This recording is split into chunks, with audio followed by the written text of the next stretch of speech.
So tonight we're going to be tying up a mayfly that is a pale morning dun, and around these parts these are kind of a pinkish color, so you can tie them up in your favorite color for the river that you're fishing.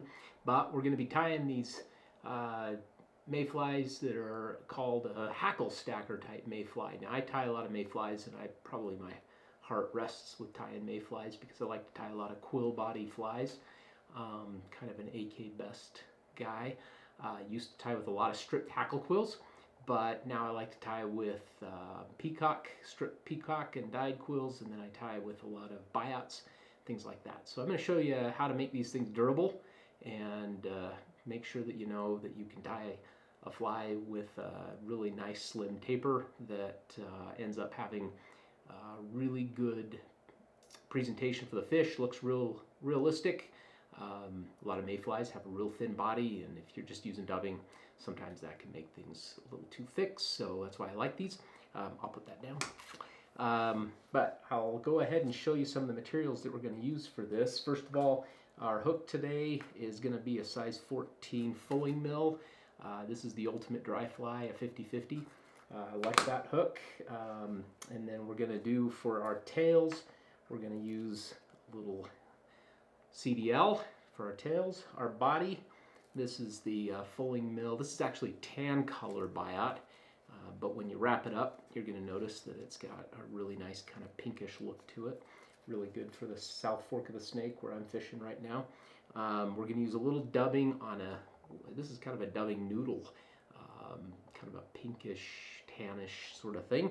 I'm going to strengthen the body using a little Hends wire, and it's going to be slightly contrasted, so it's this, I would say, copper kind of grayish sort of looking thing, but that'll really help with the Biot. And then we're going to be using some hackle today for a hackle stacker from Whiting.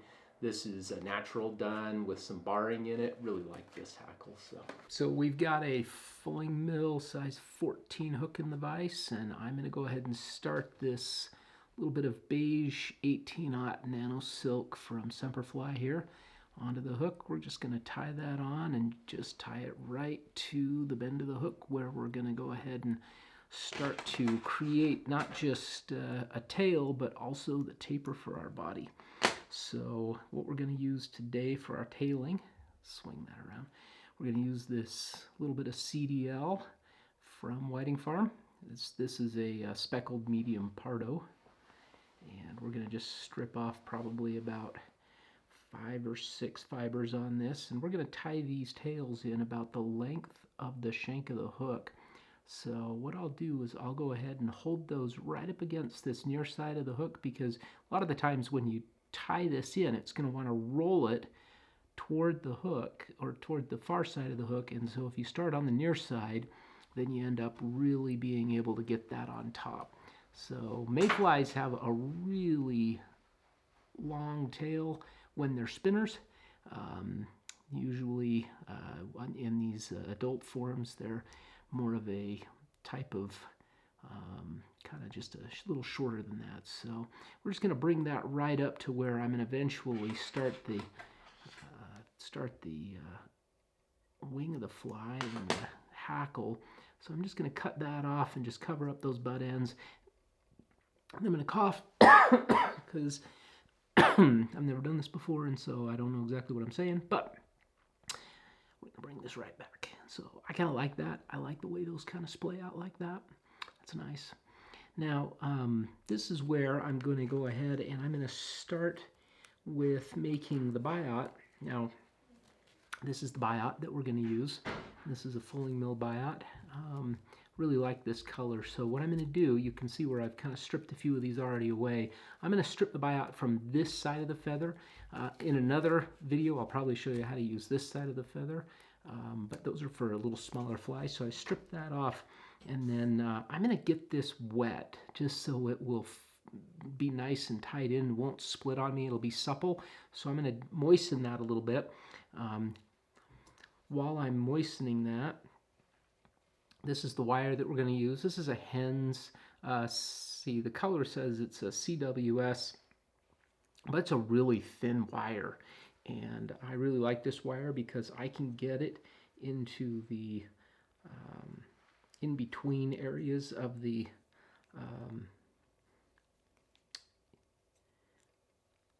Biot.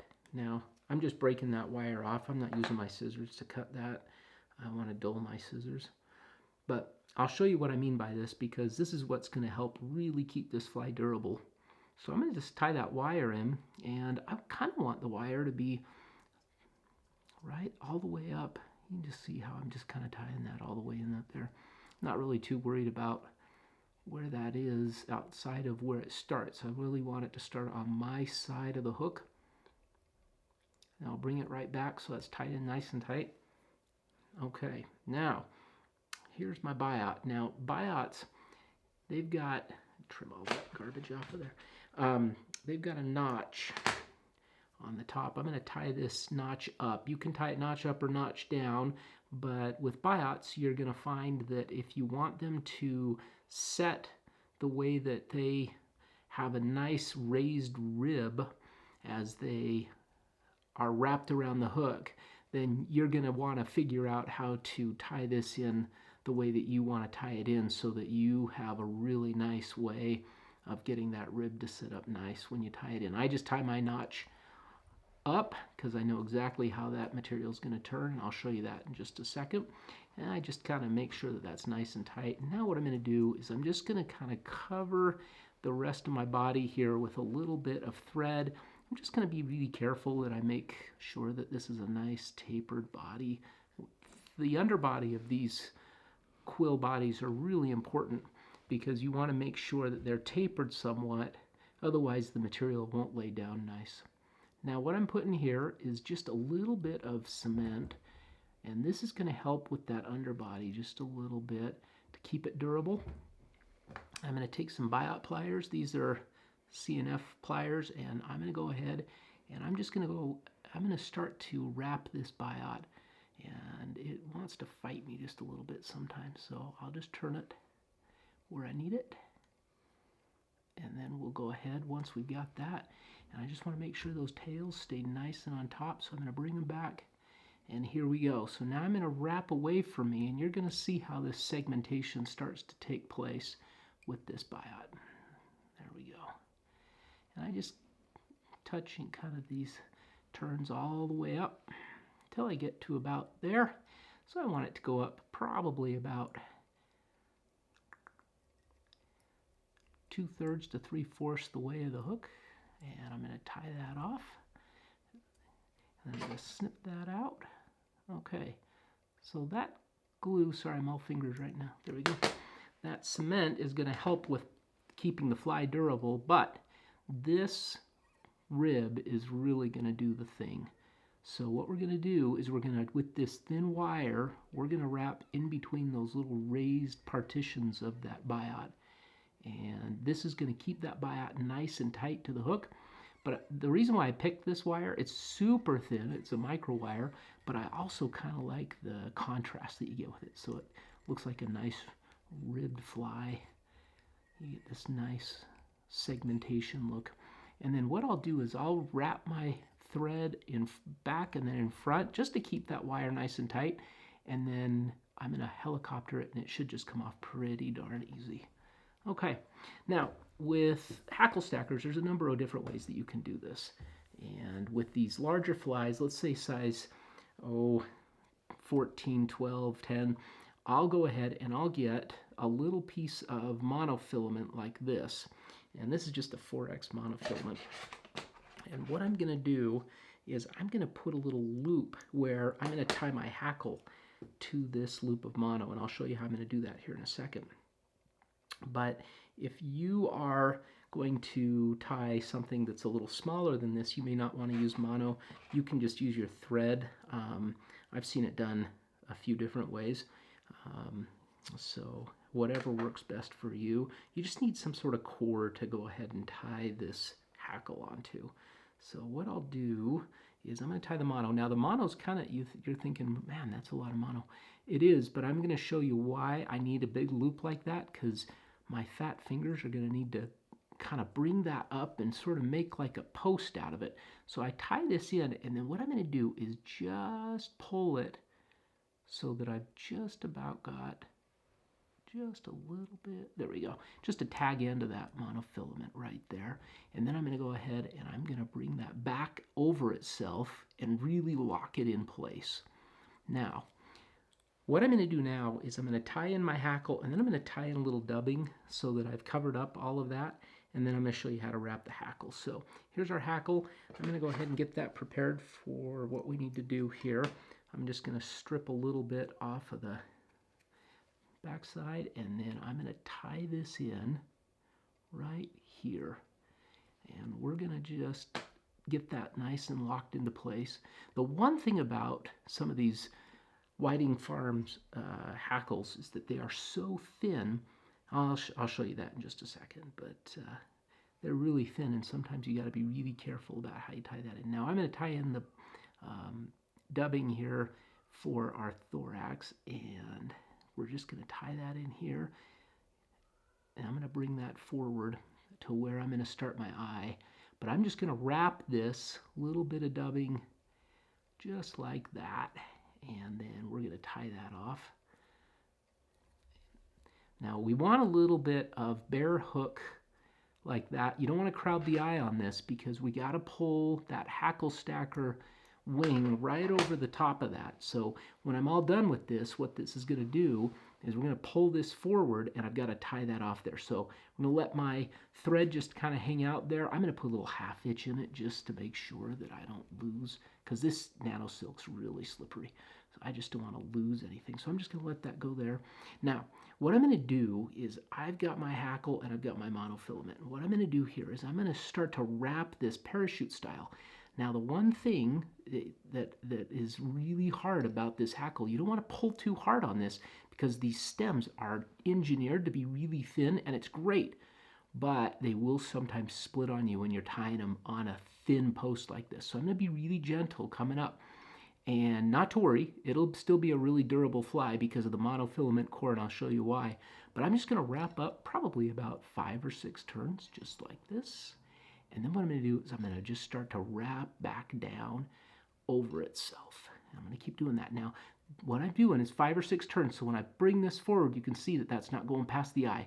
I just want to make sure that we've got that the right length, because this is going to cover the entire section of that dubbed body, and there we go. So now I'm going to let go of this monofilament, and you'll just see that that wing wants to just kind of stay right where it's at. So I'm just going to go ahead and give this a quick turn on that hackle there. And I know I've got all these fibers trapped right there, but I'm not worried about that because I'm going to bring them back up here. So I'm just going to go ahead and tie off that hackle right there, and then I'll show you what I'm going to do to clean all this up. But we're going to go ahead and we're going to cut this off. There we go. And now we're going to take this hackle and we're going to preen it all back. Just going to bring all of those hackle fibers back. There we go. There's a couple that just kind of got away from me. So with these really thin Renomed scissors, I like these. They get in there really tight. But I'm going to hold that. I'm going to stretch that hackle down with the monofilament. I'm using my right hand to stretch that monofilament down. So now what I'm going to do is I'm going to capture that mono right behind the hook of the eye, hook of the eye. And I'm going to give that 3 solid turns. And then what I'm going to do is I'm going to bring that mono, I'm just going to stretch it forward. And you can kind of see when I stretch that forward how that whole body of hackle on top, this is the time to make sure that that's sitting right where you want it. And I just stretch that forward, and you see how it's right on top now. Then what I'm going to do is I'm going to pull that mono back. I'm going to lock it in, and I'm going to whip finish this fly. Now, sometimes it's tricky to whip finish when you're holding stuff back, but in this case, I want to whip finish it, and I'm going to cut that mono right out, and I'm going to show you what we're looking at. So I'm just going to hold everything back as I do the whip finish. This is a little bit of a trick right there. Get all those, we don't want to trap any of those fibers there. Got 1 or 2. There we go. And make it really clean, so give that clean as I can get it. Now what we'll do is we'll get that's really good and solid there. And we're going to clip that little bit of mono out. There we go. And nice head to the fly. Just make sure we like everything. And then I always give this just a little bit of this head cement. Talk about durability of Biot flies. Let's do that. Sometimes when you're doing all of that, you can bend that CDL down a little bit, but mayflies have a little bit of an upward look to their tails. So there you go. That is the pale morning dun that we'll be fishing on the South Fork here in the next few weeks. So there you are.